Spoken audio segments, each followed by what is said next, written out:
I need to unmute. And then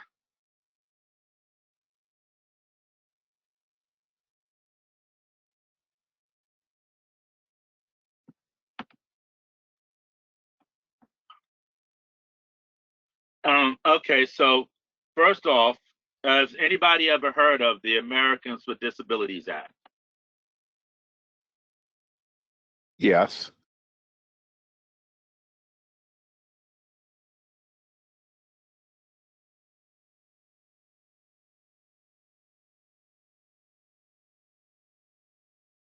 To my part later on. Michael caught me off guard, so I have to pull up all my Slack posts from earlier. And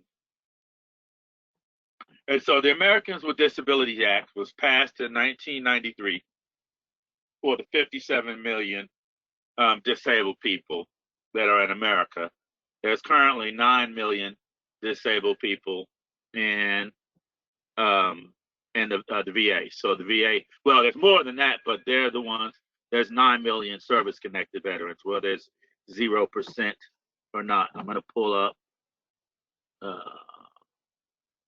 VA forms, and then here's the form.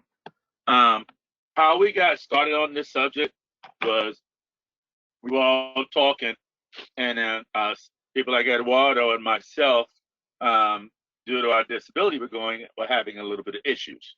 I go a little bit slower than what the pace for the course is allowed, and so I had to ask for an ADA accommodation from my VR&E officer. The form you see that I have up here is when you ask for that ADA accommodation and you give it to your VR&E officer and they say, no, I'm not going to give you a time and a half accommodation. And this is an administrative review form 4107. The VA is actually the largest agency in the world with disabled people, but they give the least amount of ADA accommodations out of all the rest of the ADA requests combined. So the VA is actually a pretty hard agency, including if you are an employee, even though they have more disabled people who are employees and who they serve.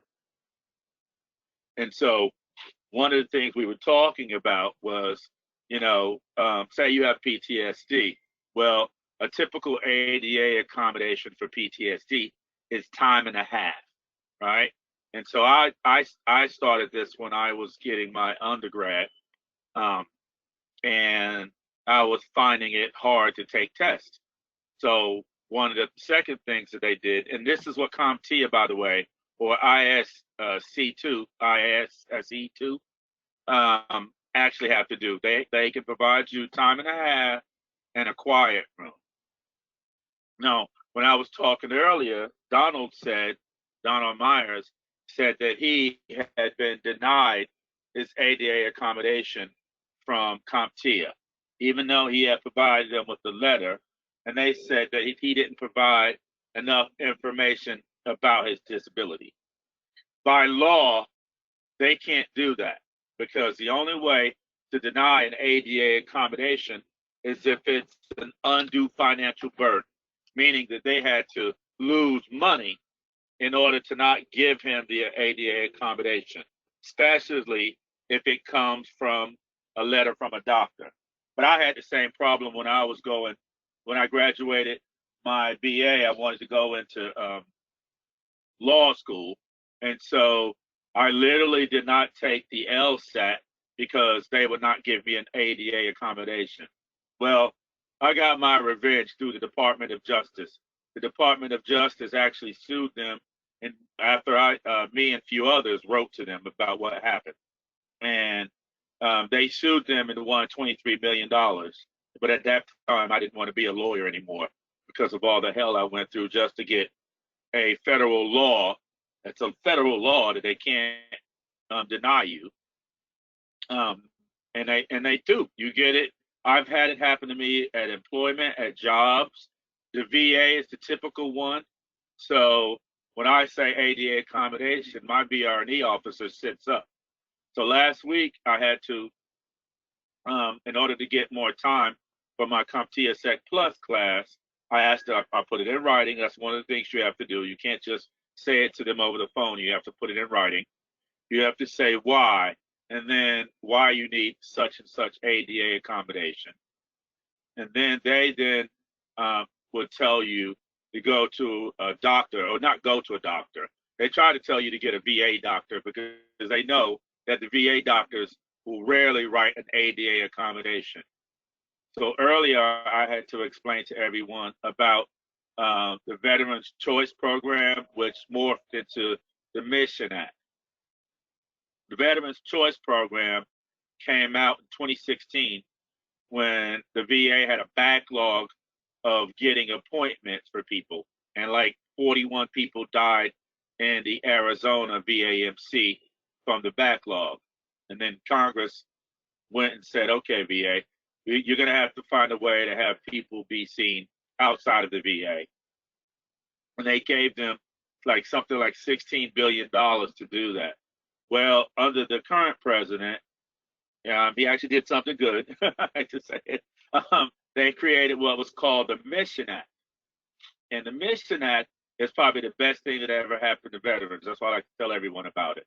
The Mission Act is if you don't like your primary care doctor and you would like to be seen by an outside the VA doctor, you put in for Mission Act referral from the Care in the Community Department. They'll actually tell your doctor first, and then they refer you to the Care in the Community.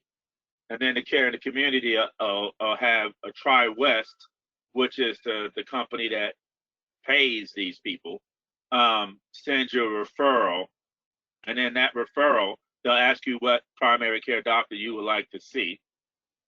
It also works if you want keep your primary care doctor for the VA, but you want to see it outside the VA specialist. Then you tell your VA doctor that, hey, I don't want to wait 30 days.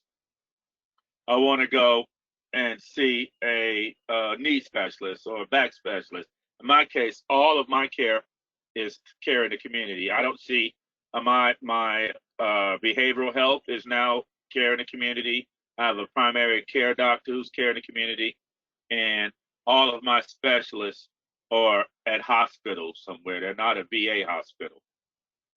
I haven't been to a VA doctor in the last year and a half, 2 years. So from that, it helps when it comes to your claims, because a VA doctor will never give you what is called a nexus letter. For instance, I was talking earlier how I'm service connected for hammer toes, right? But I also have ankle, knee, and back problems. And so you would go to a civilian doctor and ask for a nexus letter, you get one. You go to a VA doctor and ask for a nexus letter, and they will deny you. So that would be one of the reasons, if you're not 100% and you have physical ailments and you're looking to get service connected for a secondary condition, then in order to do that, you need a nexus letter, which is something I actually have to do now. I just did my ADA accommodation. But back to the ADA. The VA the VR&E officer will 9 times out of 10 deny you unless you go to him in the beginning with an ADA letter from a doctor. And they'll like to tell you it has to be a VA doctor. It doesn't. It could be any doctor. If you're working for, say, the federal government and you have your own insurance and you can go see your own doctor, that's fine. It doesn't have to be a VA doctor, because you technically don't have to see a VA doctor but once a year to maintain your service connection. You don't have to see a VA for nothing if you don't want to. But for the VR&E program, they like to have access to your medical records. So that would typically require. Okay, hold on. I just got a question for Michael. How soon or early should someone submit a claim for accommodation for the exam? That's a good question, because that's what happened to Donald. Your VRO officer from LearnKey will tell you that 2 weeks before the exam. No, I suggest a full month to a month and a half early, because just on the off chance that they deny you, and there is a pretty good chance that they will deny you, that you have a chance to communicate with them and find out what they need in that letter in order to give you your accommodation. So I say anywhere from 4 to 6 weeks. I would say when you start CertMaster, that would be a good point to start putting in for your ADA accommodation, because that means by the time you finish CertMaster, you're ready to take the test, then you should have had your ADA accommodation done, because it takes about a month for CertMaster, I believe.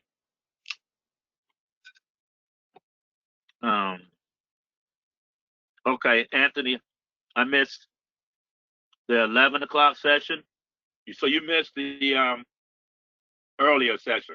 I just gave you everything that we basically talked about. We talked about the ADA. We talked about this review form 4107. There's also I'm going to pull up another page from my Slack. That's the 4140 actually. And then we have pull this up. This will give you the appeal and the appeal process. They'll actually talk about the administrative review and what you need for the administrative review. Why is this taking so long? If it don't come up here, you can go on the Slack channel, on the random Slack channel, and be able to pull it up. For some reason I'm having a problem. There we go. Always when you need it, huh? Yeah. So anyway, here's section 305 in chapter 3 is the administrative review. It will talk about the the definition of what administrative review, the timeline that you have to file it after notification, when they notify you that they're going to deny you a decision. This is a step. You can always do this even with a medical claim that they deny. You don't necessarily have to file an appeal as the first step. But so then you can have it filed, the guidelines for administrative review. So basically, the first level would be going to your VR&EO. So that's the head VRE headquarters person who I've been fighting with for 10 years. So I already know that it's not going to work with her. In fact, my VR&E file was in Washington, D.C. because I filed so many complaints about my specific VR&E officer. And then there's another, that's probably just the second level here. And then it also, you can, like I said, you can ask for the decision review to be done in Washington, D.C. It doesn't have to be done at your local VR&E, because typically whatever decision they started off with, they'll end up with. And if that don't work, you got your Board of Veterans Appeals. But that takes about 3 to 5 years. So here I'm gonna try to get down to 305 so we can go over the administrative review. Okay, the definition of an administrative review is initiated. After a formal decision is made. The review provides a resolution to uphold or overturn the formal decision. It focuses on questions regarding policy and procedures, application of the laws, and regulatory guidelines of the directives. The timeline is must be submitted within 1 year from the date of the written notification of a decision. So, and Eduardo, say they've stopped you on Monday, they've stopped it. You would still have up to a year to go back and say, okay, I didn't get to complete this, and it was for health reasons, and because of my location, I wasn't able to complete it. and then submit that and say there was no VR&E on my location. There was no VR&E in Japan, and had to communicate with the Philippines or Hawaii. In his case, in our cases, there's typically one within our state. Let's see.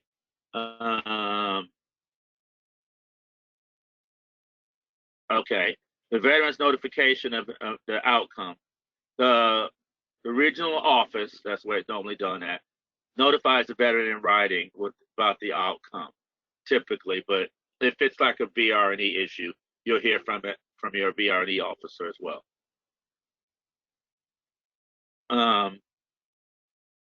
So you have to do this prior to appealing to a BVA. You couldn't appeal to the BVA and then ask for administrative review. It'll be automatically denied.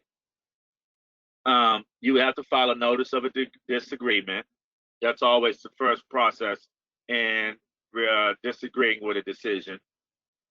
And any administrative review in progress will be terminated immediately once you start filing a BVA appeal. It may be initiated by a regional office staff member, the veteran, the service member, or the veteran's representative, or an internal and external source. So you could have an attorney, anyone that represents you can actually file this. To me, this is the best tool to avoid going to the BVA. It lets them know that you're serious and that you want to have your rights under the ADA and Title 38, because Title 38 actually covers this as well. And so, let's see, I did that, administrative review. How to go about to the doctor. Okay, so in order to get an ADA accommodation, I know I talked about this earlier, but you need to go to a doctor, a physical, mental, psychologist. Primary care is typically the one they want you to use under, but you can do it if it's a PTSD or it's I did mine with both under my primary care doctor, because he is aware of, through my medical records, of previous ADA accommodations. You can also get, for employment, this is a side one, it's called a Schedule A letter. I don't know if anybody have ever heard of those, but you'll see it if you're applying for a government job on USA Jobs.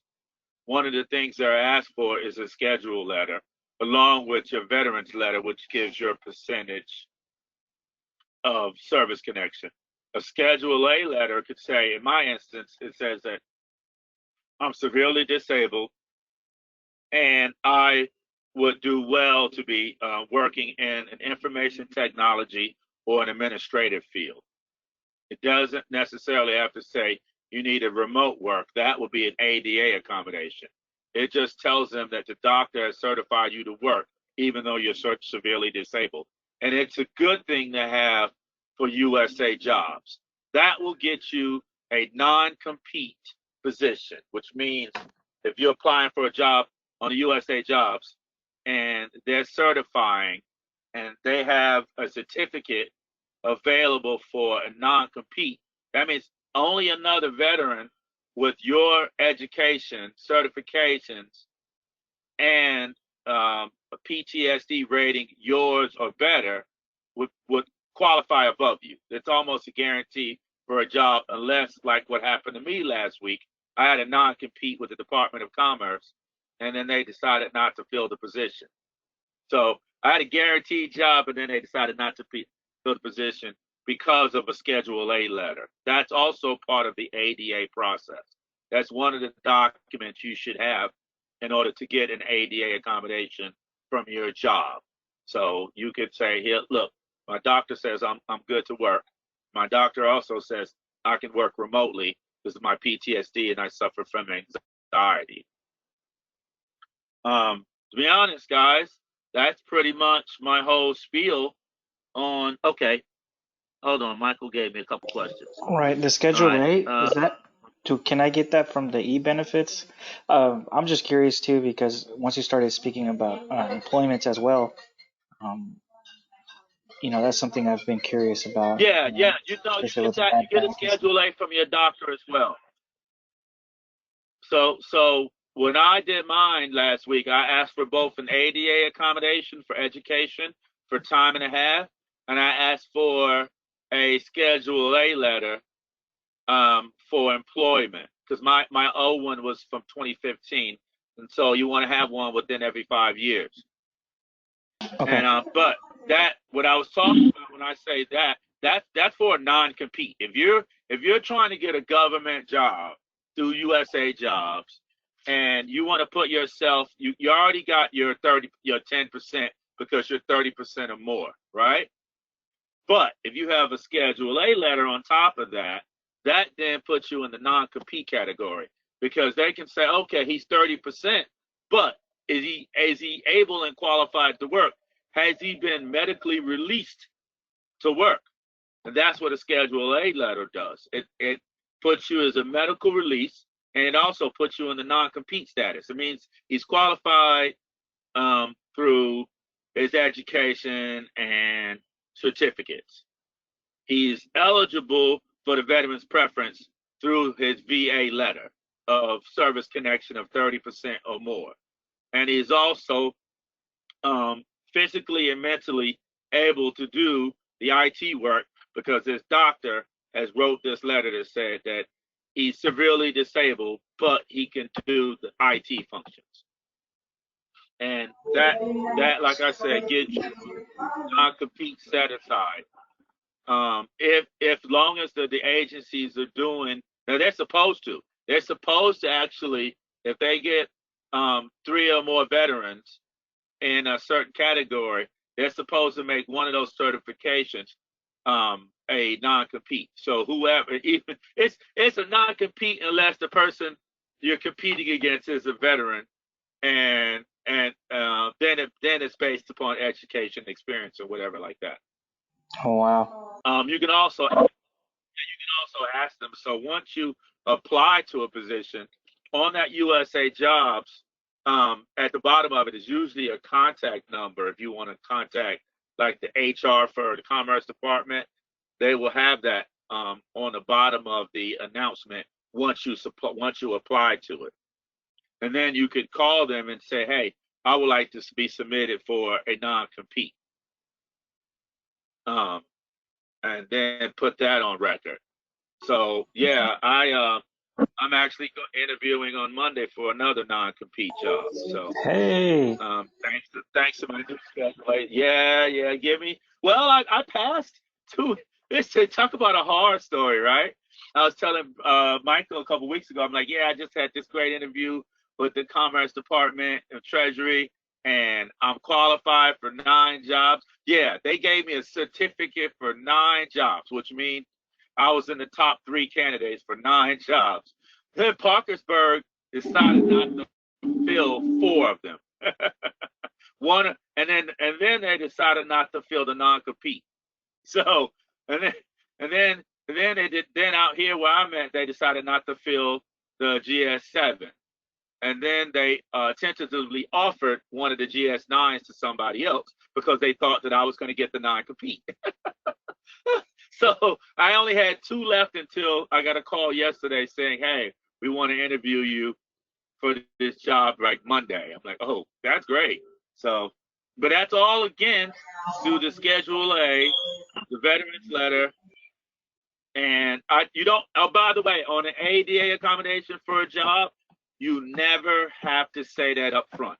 An ADA accommodation should only be discussed after you're hired. That's a big thing because a lot of companies will ask you the voluntary information about, well, I'm a protected veteran. That's because they get money from the government if they hire you.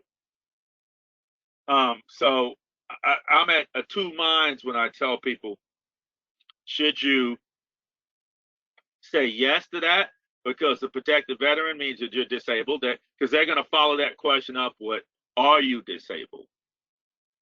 Now, you're going to want to have to answer that because there's a lot of companies that will hire disabled veterans in particular.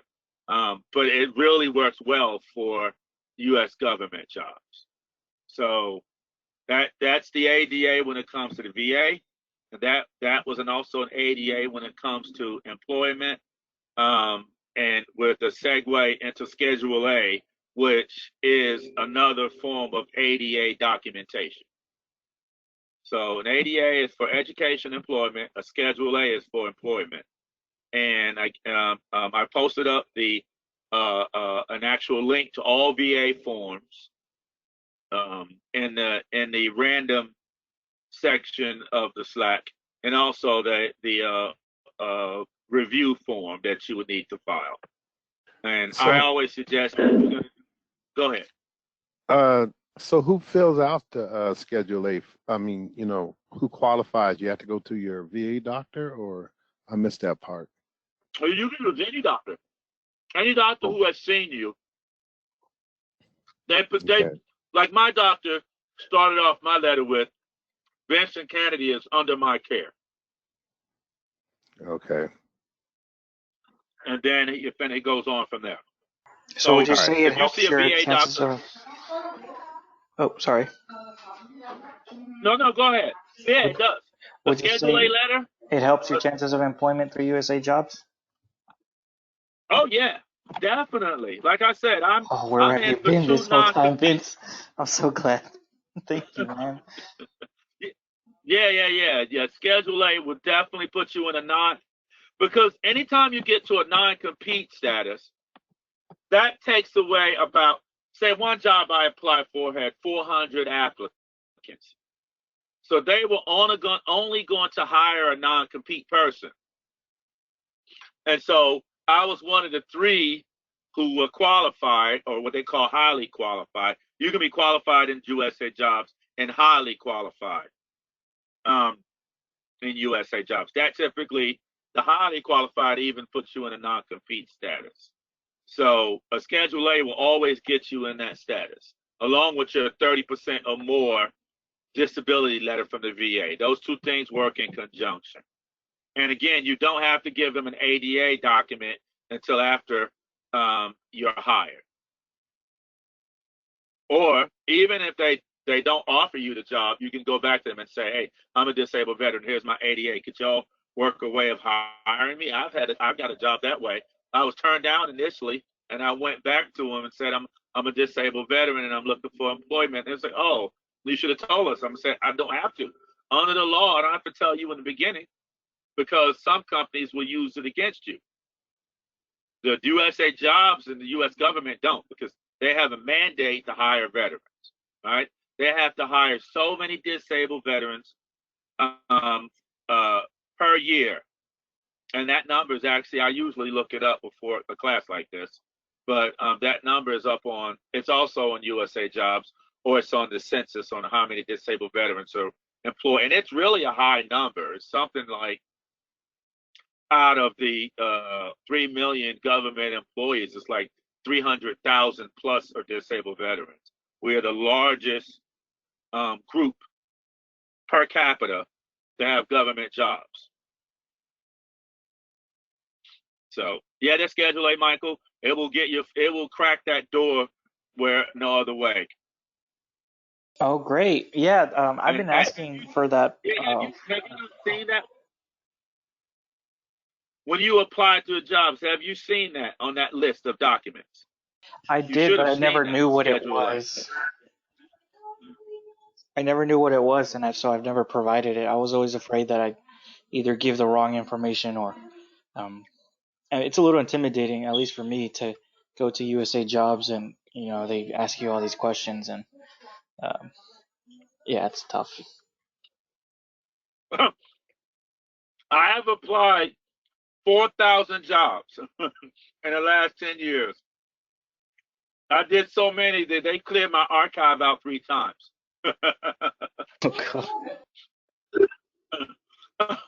So I am the expert. Anything you want to know about applying on USA jobs? I am currently going through an administrative review process with 2 agencies. One of them is the VA, and the other one is the EPA. The EPA, because they hired a person who wasn't a disabled veteran. And I'm like, well, hold on. If I am a non-compete status, that person should not even be considered over me. And so now we are in the ADR. And I find it weird because I could have two jobs offered to me, because usually in ADR, and they know that they're wrong, right? They're all Mr. Cannady this and Mr. Cannady that. It's just, you just gave me the damn job, and then I wouldn't have been suffering for the last year and a half trying to deal with the whole process. And being disabled and a veteran, that I don't know. I don't know how to even put that when it comes to government jobs. They're not supposed to overlook. Now, I got a master's degree. I have 20 years of IT plus IT experience. I'm a disabled veteran. I got Schedule A and 80% service connected. So that means the only person that can outqualify me would have to have a master's degree, would have to have 20 plus years of experience, and would have to be 100%, 90 to 100% service connected veteran. Otherwise, I'm supposed to be a shoe-in. So what they do is they disqualify you for something else. They'll find, in order to keep you from getting that non-compete status, you'll find them there disqualifying. Oh, once on the EPA, they said I didn't put my employment dates on my resume. I was like, what? You disqualified me for a $110,000 job because two of my jobs didn't have from and to date. And then you hired Wow. someone because a disabled veteran. So I went through the informal thing, and then the EPA will not do an internal ADR. You will only do it if you go to the EEOC, which I'm also an expert on that. Well, I'll have to Yeah, hit you up any on part. offline on Hey, that. That would be great go if ahead. you could help me out. Uh, if we can Oh, no problem. offline on Anytime. Slack. Yeah, I can. What I'll do is, I have your email address. What I'll do is I'll send you a copy of my old Schedule A letter and they actually are the same. That my doctor just rewrote almost exactly word for word what the old doctor had wrote. So I'll send you my Schedule A letter and my ADA accommodation letter, and then you can use that as an example, especially the Schedule A and it's IT related. And we were both medics. Come on, we almost got too much stuff in common. Thank you. And do we have any questions from any of the other veterans in this tutoring session?